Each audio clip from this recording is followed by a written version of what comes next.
A heresia de Pentecostes. O que estão ensinando sobre Atos 2? Texto sem contexto é pretexto para heresia. Você já escutou essa frase? Uma heresia é um ensino falso da Bíblia. Então, eu e você precisamos prestar muita atenção, porque o falso ensino nos impede de viver o que Deus quer para as nossas vidas. E uma das grandes heresias que é ensinada hoje em dia está em Atos, no capítulo 2. Sim, é um ensino sobre o dia de Pentecostes, onde muitos tiram o texto do contexto e isso dá problema. E eu já vou te contar o grande prejuízo dessa heresia dentro da igreja. Sutilmente, ela impede que as pessoas tenham interesse pelos dons espirituais. E uma igreja que não se interessa pelos dons espirituais fica morna. E uma igreja que é morna já tem um destino declarado por Jesus no livro de Apocalipse. Veja isso, está em Apocalipse capítulo 3, versículos 15 e 16. Sei de tudo o que você faz. Você não é frio nem quente. Desejaria que fosse um ou outro, mas porque é como água morna, nem quente nem fria, eu o vomitarei de minha boca. Em uma igreja morna, os dons espirituais não são manifestados na sua plenitude. E pelo que Jesus falou, Jesus, vai vomitar essas pessoas da sua boca. Ai, ai, ai. Para você ver que assunto importante que nós vamos falar aqui. Só que é impossível estudar sobre isso em um short. Por isso eu te convido para ver um vídeo com esse estudo que eu preparei no meu canal. O link está fixado nos comentários, ok? Vamos lá então? Antes de começar, vamos fazer uma oração rápida. Senhor, obrigado pela sua palavra e pelos dons espirituais que o Senhor se dispõe a derramar sobre nós. Pedimos que o Senhor nos transforme pela renovação da nossa mente, para que possamos experimentar e comprovar a boa, agradável e perfeita vontade do Senhor para nós. Nós oramos e agradecemos em nome de Jesus. Amém. Amém?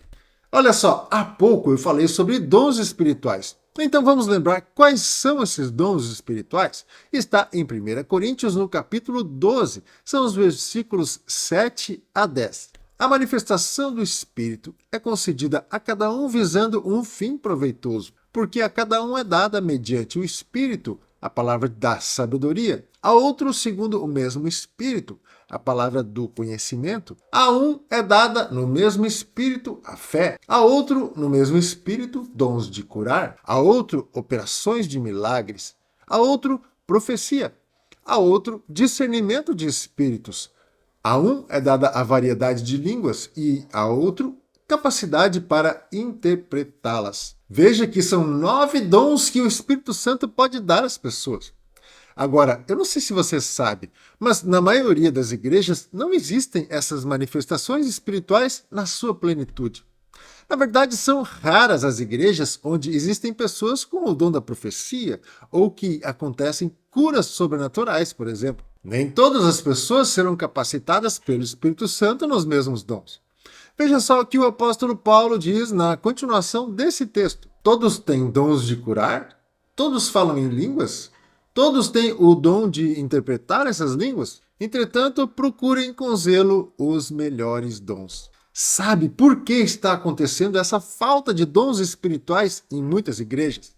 Sabe por que não se vêem mais curas, milagres, pessoas sendo libertas de demônios nas igrejas? Porque tem muita gente que não procura mais com zelo os dons espirituais. E sabe por que as pessoas não procuram mais os dons espirituais? Porque muitos líderes espirituais de hoje dizem até que as manifestações de dons espirituais só aconteciam em outro tempo, no início da igreja, e ensinam isso para as pessoas. E sabe de onde vem essa crença? Ou melhor, sabe qual é o texto que eles usam para insinuar que os dons espirituais acabaram? Sabe como fazem isso? Eles tiram do contexto o texto de Atos, capítulo 2, o dia de Pentecostes. E você sabe, né? Texto fora do contexto é pretexto para heresia. Mas nós vamos acabar com essa heresia e vai ser agora. Eu vou mostrar para você aqui na Bíblia que essa história não é bem como eles contam.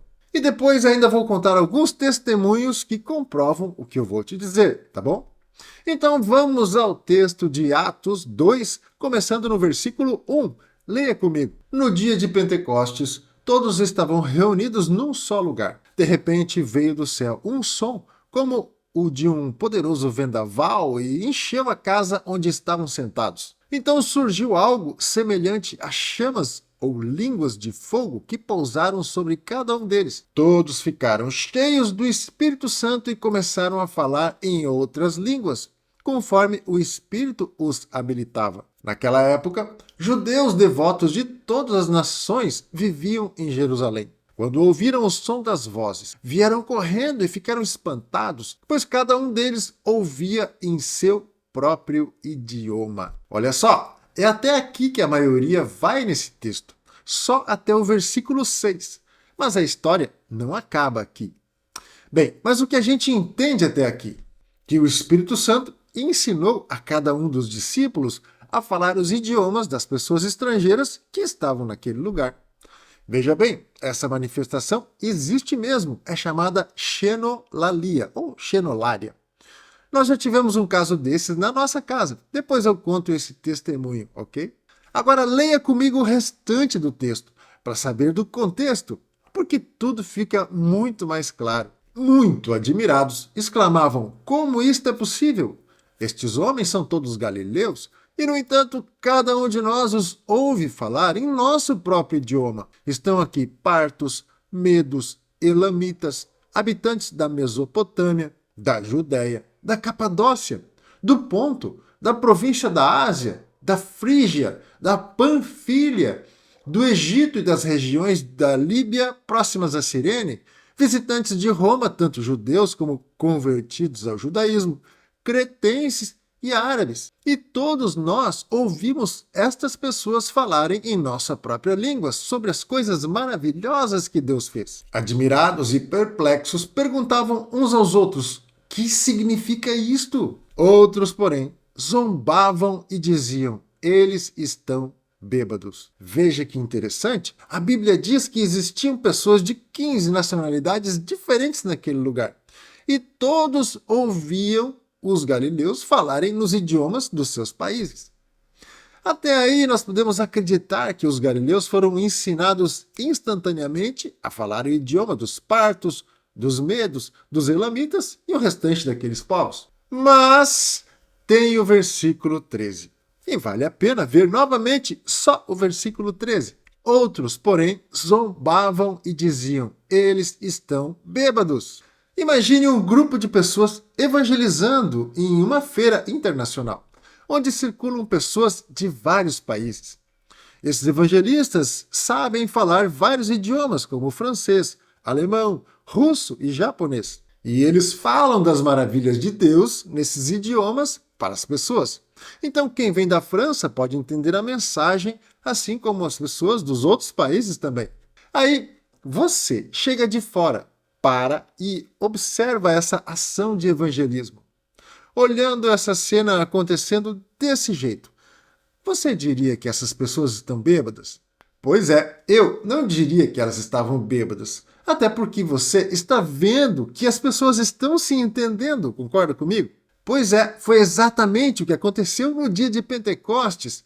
Então por que disseram que os galileus estavam bêbados? Não faz sentido, concorda comigo? Mas se eu visse aqueles galileus falando palavras que ninguém entende, como chu, ba, la, ba, she, yu, ba, su, i, de, ou coisas assim, talvez eu pensasse: esses caras estão bêbados. E você?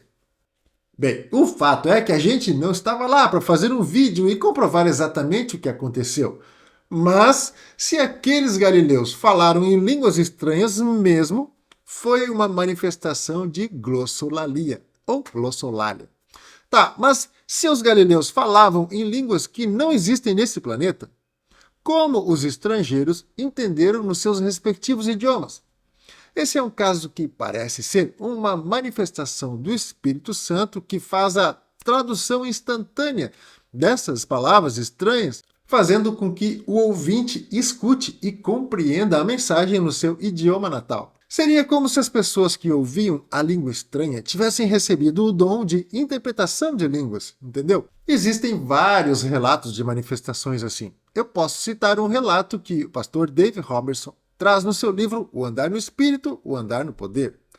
O que eu posso dizer para você é que na minha casa nós já tivemos manifestações de xenolalia e glossolalia. No primeiro caso aconteceu assim: meu filho, que não falava quase nada em inglês, certo dia saiu do banho todo molhado, com os olhos arregalados e falando inglês fluente e sem conseguir parar de falar. Foi como se ele recebesse um download da língua inglesa, que era uma clara manifestação do Espírito Santo. E isso é conhecido como xenolalia. E aqui em casa, nós falamos línguas estranhas. Fazem uns 12 anos que recebemos esse dom pela imposição de mãos de um líder na igreja, em um culto de oração. No domingo passado, estávamos na igreja e minha esposa orava com uma mulher desconhecida que estava ao seu lado. E ela começou a orar por ela em línguas, sem saber o que dizia, né? Então ela começou a ouvir na sua cabeça a tradução daquilo que ela mesma estava orando em línguas e começou a dizer o que estava ouvindo para a mulher. Quando esta mulher ouviu o que minha esposa dizia, ficou muito impressionada, porque era a resposta que ela estava pedindo a Deus em particular. Isso é uma manifestação do dom de línguas estranhas, ou seja, glossolalia, associado com a interpretação de línguas. Bem, acho que você já entendeu, né? Que isso é real, existe mesmo.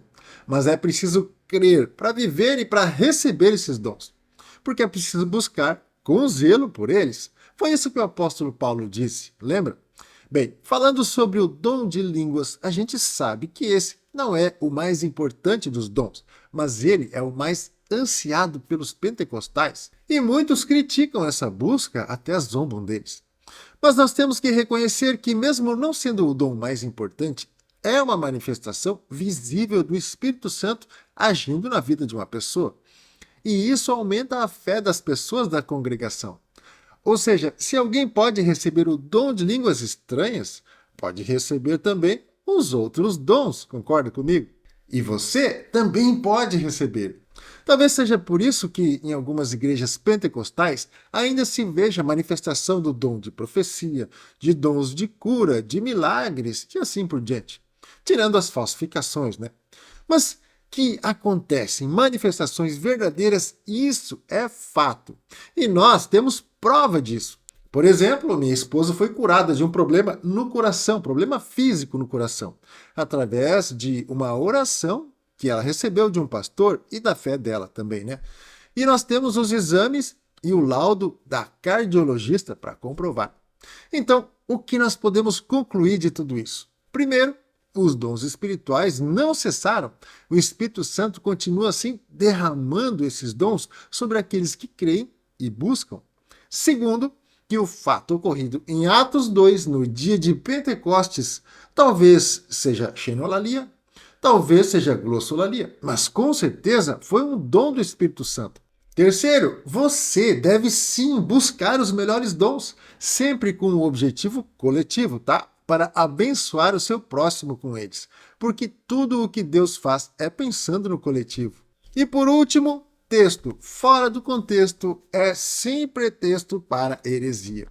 Se eu estivesse em uma igreja onde dizem que não existe oração em línguas, certamente eu sairia desse lugar. Agora, você conhece a verdade que liberta. Então faça a sua melhor escolha. Ei, se você ainda não se inscreveu, se inscreva aí no canal, curta esse vídeo, compartilhe com aquela pessoa que você sabe que não acredita mais nos dons espirituais. Deixe seu comentário, a sua dúvida, eu terei prazer em responder cada uma delas, ok? Que Deus abençoe você e a sua família, em nome de Jesus. Um grande abraço e até o próximo vídeo.